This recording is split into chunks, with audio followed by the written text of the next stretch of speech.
دوستو، خداوند کا کلام آپ تک پہنچا ہے۔ پلیز لائک اور شیئر لازمی کیجیے۔ God bless you. زبور 139۔ اے خداوند، تو نے مجھے جانچ لیا اور پہچان لیا۔ تو میرا اٹھنا بیٹھنا جانتا ہے۔ تو میرے خیال کو دور سے ہی سمجھ لیتا ہے۔ تو میرے راستہ کی اور میری خوابگاہ کی چھان بین کرتا ہے اور میری سب روشوں سے واقف ہے۔ دیکھ، میری زبان پر کوئی ایسی بات نہیں جسے تو اے خداوند پورے دور پر نہ جانتا ہو۔ تو نے مجھے آگے پیچھے سے گھیر رکھا ہے اور تیرا ہاتھ مجھ پر ہے۔ یہ عرفان میرے لیے نہایت عجیب ہے، یہ بلند ہے، میں اس تک پہنچ نہیں سکتا۔ میں تیری روح سے بچ کر کہاں جاؤں یا تیری حضوری سے کدھر بھاگوں؟ اگر آسمان پر چڑھ جاؤں تو وہاں ہے، اگر میں پاتال میں بستر بچھاؤں تو دیکھ تو وہاں بھی ہے۔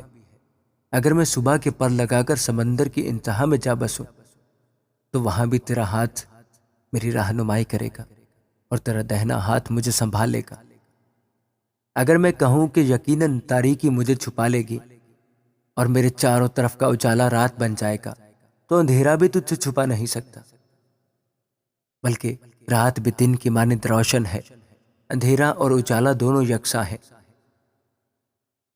کیونکہ میرے دل کو تو ہی نے بنایا، میری ماں کے پیٹ میں تو ہی نے مجھے صورت بخشی۔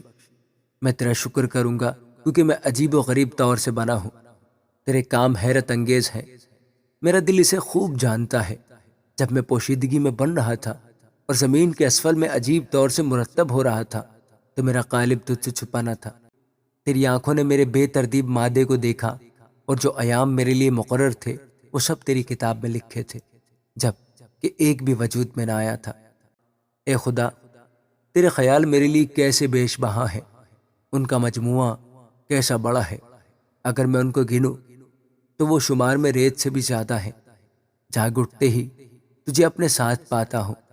اے خدا، کاش کہ تو شریر کو قتل کرے، اس لیے اے خون خارو میرے پاس سے دور ہو جاؤ، کیونکہ وہ شرارت سے تیرے خلاف باتیں کرتے ہیں اور تیرے دشمن تیرا نام بے فائدہ لیتے ہیں۔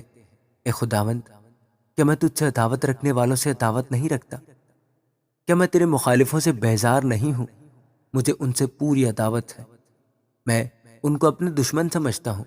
اے خدا، تو مجھے جانچ اور میرے دل کو پہچان، مجھے آزما اور میرے خیالوں کو جان لے، اور دیکھ کہ مجھ میں کوئی بری روش تو نہیں، اور مجھ کو ابدی راہ میں لے چل۔ آمین۔